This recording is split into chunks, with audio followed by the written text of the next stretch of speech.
Hello friends, welcome back to my YouTube channel best advantage curious point. आज का जो हमारा वीडियो है उसका टॉपिक है टॉप 25 जीके क्वेश्चन देखेंगे हम, जो बार बार आने वाले एग्ज़ाम में पूछे जाते हैं।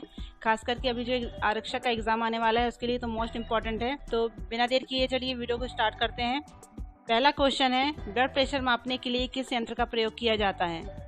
तो इसका आंसर हो जाएगा स्फिग्मोमैनोमीटर।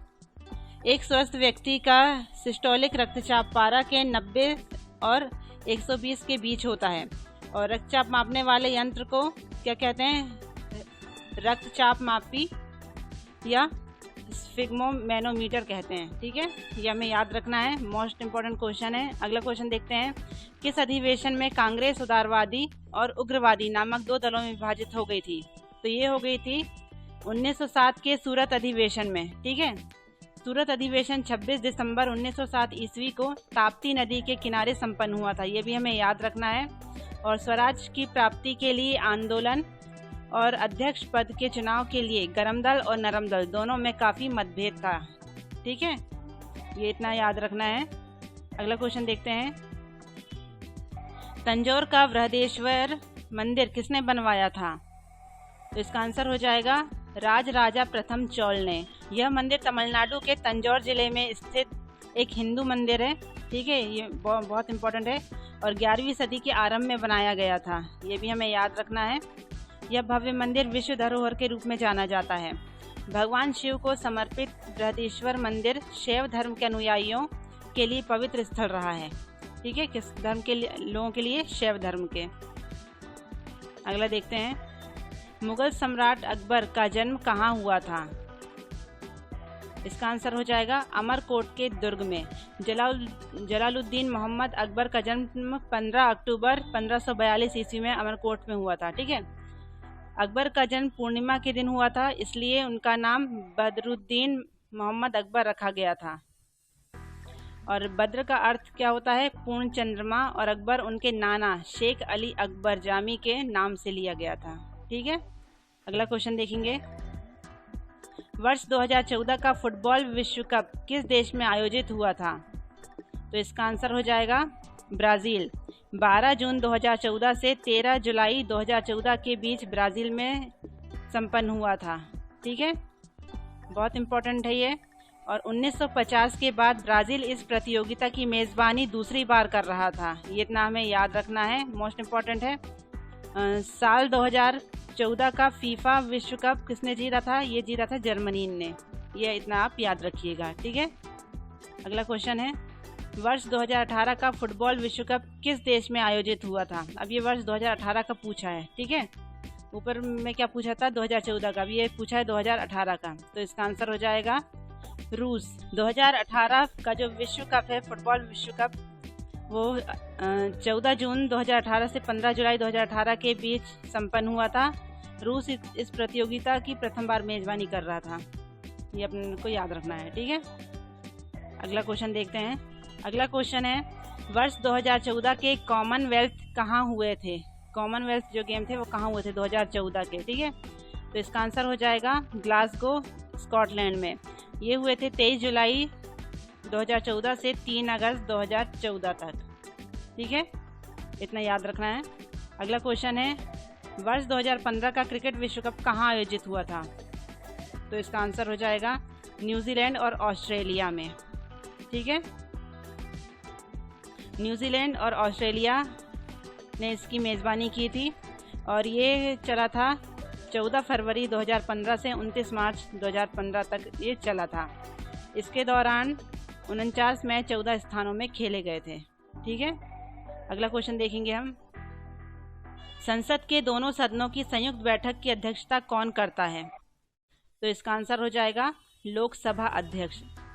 संविधान के अनुच्छेद 118 के अनुसार संयुक्त अधिवेशन की अध्यक्षता लोकसभा के स्पीकर यानी कि अध्यक्ष द्वारा की जाती है। ठीक है, यदि लोकसभा अध्यक्ष अनुपस्थित रहता है तो लोकसभा उपाध्यक्ष द्वारा की जाती है और दोनों की अनुपस्थिति रहने पर राज्यसभा के उपसभापति द्वारा की जाती है। संसद के दोनों सदनों की संयुक्त बैठक की अध्यक्षता लोकसभा का अध्यक्ष करता है और अगर लोकसभा अध्यक्ष अनुपस्थित रहता तो कौन करता है उसकी अनुपस्थिति में? लोकसभा उपाध्यक्ष। अगर दोनों ही अनुपस्थित हैं तो ऐसी स्थिति में राज्यसभा के उपसभापति द्वारा की जाती है। ठीक है, याद रखना है हमें। अगला क्वेश्चन है, भारतीय संविधान के किस अनुच्छेद के अंतर्गत जम्मू कश्मीर को विशेष दर्जा प्राप्त था? तो ये था अनुच्छेद 370, मोस्ट इम्पॉर्टेंट है।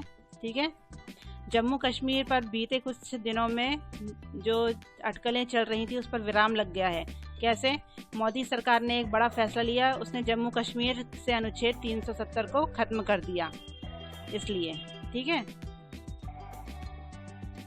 तो भारतीय संविधान के किस अनुच्छेद के अंतर्गत जम्मू कश्मीर को विशेष दर्जा मिला? ये है अनुच्छेद 370।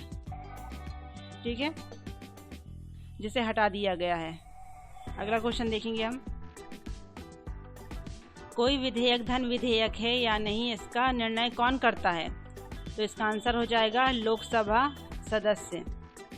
संविधान के अनुच्छेद 110, ये अनुच्छेद याद रखिएगा, संविधान के अनुच्छेद 110 में धन विधेयक की व्याख्या की गई है। ठीक है, प्रत्येक वित्त विधेयक धन विधेयक होता है, लेकिन प्रत्येक धन विधेयक वित्त विधेयक नहीं होता।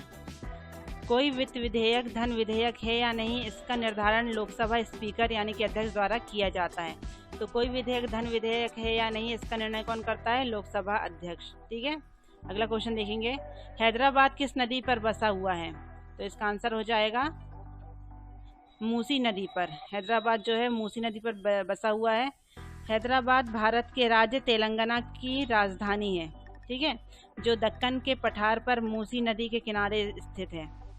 मूसी नदी कृष्णा नदी की एक सहायक नदी है जो भारत के तेलंगाना राज्य में बहती है। इतना हमें याद रखना है। ठीक है, बहुत इंपॉर्टेंट क्वेश्चन है। अगला क्वेश्चन देखेंगे हम, विश्व में चांदी का सबसे बड़ा उत्पादक देश कौन सा था?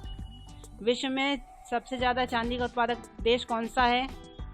तो इसका आंसर हो जाएगा मैक्सिको। चांदी का सबसे ज़्यादा उत्पादन विश्व में मैक्सिको देश करता है, और उसके बाद चीन, और उसके बाद पेरू का नंबर आता है। ठीक है, ये हमें याद रखना है, मोस्ट इम्पोर्टेंट क्वेश्चन है। अगला क्वेश्चन देखेंगे, क्षेत्रफल के अनुसार विश्व का सबसे छोटा देश कौन सा है? अब यहाँ क्षेत्रफल के अनुसार बता रहा है, तो क्षेत्रफल के अनुसार कौन सा है? ये हो जाएगा वेटिकन सिटी।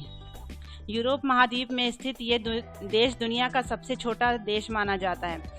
सिर्फ 44 हेक्टेयर के क्षेत्रफल में बसा है और इसकी जनसंख्या मात्र 840 है, बहुत अत्यधिक कम है। इसके बावजूद भी इस देश को अंतर्राष्ट्रीय मान्यता प्राप्त है। इस देश के अपने सिक्के, अपना डाक विभाग और अपना रेडियो है। ठीक है, ये याद रखना है हमें, मोस्ट इम्पॉर्टेंट है। अगला क्वेश्चन देखेंगे, पनामा नहर किन दो महासागरों को जोड़ती है? तो इसका आंसर हो जाएगा प्रशांत महासागर और उत्तरी अटलांटिक महासागर। पनामा नहर मानव निर्मित एक जल मार्ग है और जो कहाँ स्थित है? पनामा में स्थित है। इस नहर की लंबाई कुल 77.1 किलोमीटर है। यह अंतर्राष्ट्रीय व्यापार के प्रमुखतम जलमार्गों में से एक है। ये किन किन को जोड़ती है? ये जोड़ती है प्रशांत महासागर और उत्तरी अटलांटिक महासागर को जोड़ती है। अगला क्वेश्चन देखेंगे, भारत के संघीय क्षेत्र दादरा और नगर हवेली की राजधानी कौन सी है? तो इसका आंसर हो जाएगा सिलवासा। ठीक है, दादर और नगर हवेली भारत का एक क्षेत्र है। यह पहले एक केंद्र शासित प्रदेश हुआ करता था और अब दादर और नागर हवेली और दमन और दीव केंद्र शासित प्रदेश का भाग है। ठीक है, इतना याद रखना है। यह क्षेत्र दमन से 10 से 30 किलोमीटर दूर स्थित है। सिलवासा इस प्रदेश की राजधानी है। ये बहुत इंपॉर्टेंट है, याद रखना है। अगला क्वेश्चन देखेंगे, फूलों की घाटी किस राज्य में है? तो इसका आंसर हो जाएगा उत्तराखंड में। फूलों की घाटी राष्ट्रीय उद्यान एक फूलों की घाटी का नाम है जिसे अंग्रेजी में वैली ऑफ फ्लावर कहते हैं।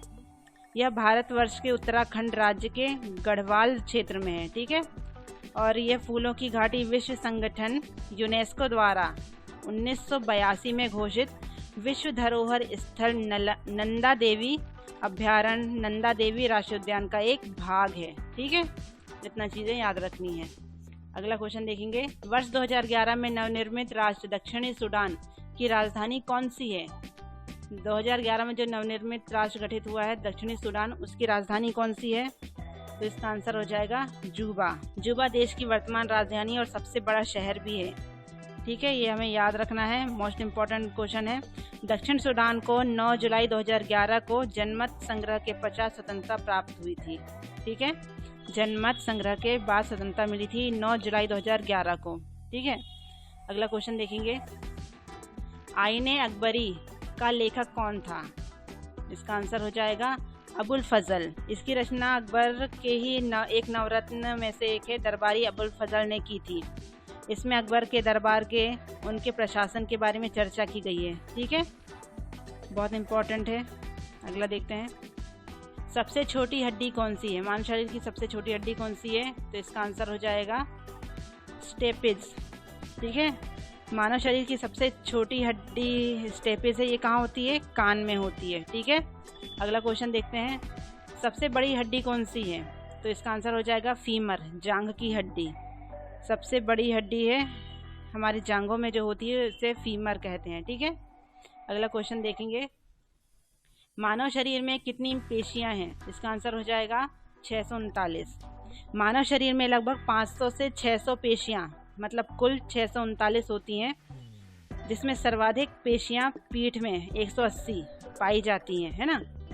मांसपेशियां शरीर के कुल भाग के लगभग 50% होती हैं, ये याद रखना है। अगला क्वेश्चन देखते हैं, यूनेस्को द्वारा कलिंग पुरस्कार किस क्षेत्र के लिए दिया जाता है? कलिंग पुरस्कार पूछा है, तो इसका आंसर हो जाएगा विज्ञान के क्षेत्र में। कलिंग पुरस्कार विज्ञान के क्षेत्र में किसी बड़े योगदान के लिए दिया जाता है, ऐसा काम जो आम लोगों की समझ में विज्ञान को आसानी से आसान कर सके। ठीक है, आम लोगों को विज्ञान अच्छे समझ में आ सके, विज्ञान संचार के अंतर्गत आता है।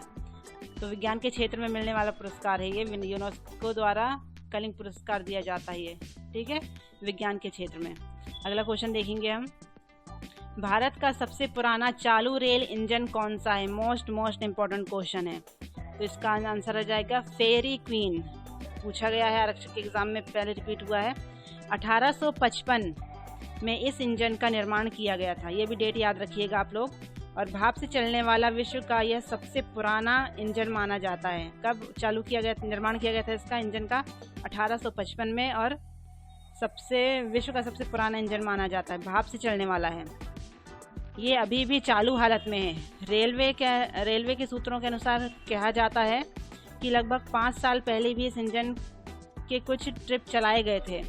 अब फिर से इसे चालू किया जा रहा है। ठीक है, अब फिर से इसे चालू किया जा रहा है।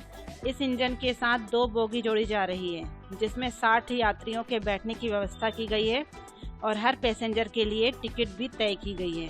ठीक है, अगला क्वेश्चन है, भारत में प्रथम आपातकाल की घोषणा कब की गई थी? मोस्ट इम्पोर्टेंट क्वेश्चन है, इसका आंसर हो जाएगा चीनी आक्रमण के समय 26 अक्टूबर 1962। ठीक है, भारत में प्रथम आपातकाल की घोषणा कब की गई थी? चीनी आक्रमण के समय 26 अक्टूबर 1962 को। 3 बार आपातकाल की घोषणा की गई थी। आपको डेट बता देती हूँ, पहली बार कब हुआ था, ये पहली डेट दी गई जो पहली बार आपातकाल लगा था, 26 अक्टूबर 2062 को।